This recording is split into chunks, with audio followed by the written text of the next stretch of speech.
میں نے پوچھا ہے کہ نفس کی نفی کیا چیز ہے؟ بعض لوگ کہتے ہیں نفس کی نفی کرو۔ کسی نے کہا کہ جسے کوئی غم نہ ہو یا جسے نفس کی نفی سیکھنی ہو وہ بکری پال لے، کیا یہ صحیح ہے؟ دیکھیں، نفس کی نفی سے مراد نفس کی مخالفت ہے، اور نفس کی مخالفت کا مطلب اس کی خواہشات کا رد کرنا ہے۔ نفس کی خواہش تین طریقے سے ہوتی ہے یا تین طرح کی ہوتی ہے۔ ایک تو نیک خواہش، وہ آپ کو نیکی کا کام بولے گا، تو آدمی کہتا ہے نفس کیسے نیکی کا حکم دے رہا ہے؟ اس میں اس کی چال ہوتی ہے کہ وہ کسی بڑے نیک عمل کے مقابلے میں چھوٹے نیک عمل پر آپ کو لا رہا ہوتا ہے۔ جیسے آپ چاہیں کہ تازہ وضو کر کے 2 رکعت نماز پڑھوں، تو آپ کو اندر سے مشورہ ملے گا چھوڑو درود پاک پڑھ لیتے ہیں، کتنا باعث فضیلت ہے، اور اس میں مشقت بھی نہیں، وضو بھی ضروری نہیں۔ اب یہ بھی ہے، یہ بھی افضل ہے، لیکن اس میں تھی مشقت، تو نفس چاہتا ہے اس میں آ جائے۔ جب اس طرح کا کوئی مشورہ اندر سے ملتا ہے کہ ایک بڑے نیک عمل کے مقابلے میں کسی چھوٹے نیک عمل کی طرف یا کم مشقت والے کی طرف لانے کی دعوت مل رہی ہو، تو سمجھ جائیے کہ نفس یا شیطان کی طرف سے اس کی مخالفت کریں، اور مخالفت کا طریقہ یہ ہوگا کہ دونوں ہی عمل کریں، اس کو بولیں یہ بھی کروں گا اور یہ بھی کروں گا۔ دوسری اس کی خواہشات حرام ہوتی ہیں، گناہ کی خواہش دیگر، اس کی تو نفی کرنا، مخالفت کرنا فرض ہے۔ اور تیسری ہوتی ہے مباح خواہشات، نہ گناہ نہ ثواب، آپ بیٹھے رہیں دل چاہے ٹھنڈا پانی پی لوں، چائے پی لوں،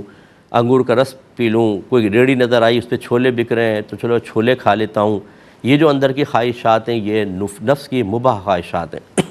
ان کی بھی مخالفت کرنی چاہیے، لیکن کوئی یہ فرض یا واجب نہیں ہے ان کی مخالفت کرنا،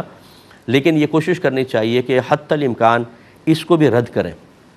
کیونکہ نفس کی مثال ایک بچے کی سی ہے۔ جب آپ بچے کی ایک ضد پوری کر دیتے ہیں، وہ دوسری کروائے گا، دوسری پوری کریں گے، تیسری کروائے گا، اور جب وہ اپنی بات منوانے کا عادی ہو جائے، پھر آپ اللہ کا واسطہ دیں یا رسول کا، وہ کہنا نہیں مانے گا۔ یہ نفس ہوتا ہے کہ آپ نے ایک مباح خواہش پوری کر دی، اس نے کہا چائے پلاؤ، حاضر ہیں، گلاب جامن کھلاؤ، حاضر ہیں،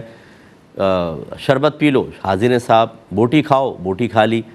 ہر چیز آپ مان رہے ہیں۔ اس کے بعد پھر وہ کہتا ہے نماز نہیں پڑھو،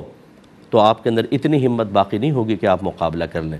اس لیے بھی ان مباح خواہشات سے رک نہیں سکتا آدمی، تو اس میں طریقہ یہ ہوتا ہے کہ جیسے 10 خواہش یہ ذہن بنا لیں کہ روزانہ جتنی مباح خواہشات ہیں ان میں سے 5 تو ایسی ہوں گی کہ میں رد کروں گا اور بالکل نہیں کروں گا، 5 ڈیلی ایسا کریں،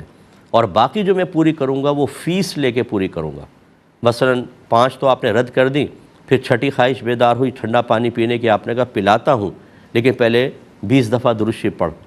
راضی ہو جائے 20 دفعہ درود شریف پڑھیں، پھر یہ آپ پئیں، انشاءاللہ کبھی باطن کے اندر سیاہی پیدا نہیں ہوگی بلکہ نور میں اضافہ ہوگا۔ اور میری کتاب آپ قرب الہی لے لیں، جس میں اس سے زیادہ کہیں تفصیل کے ساتھ نفس، شیطان اور فرشتے کی دعوت کے درمیان تفریق کس طرح قبول کرنی چاہیے، کب نہیں کرنی چاہیے، بڑی تفصیل کے ساتھ دکھائے، انشاءاللہ آپ کو نفع ہوگا۔ قرب الہی نام کتاب کا ہے، وہ آپ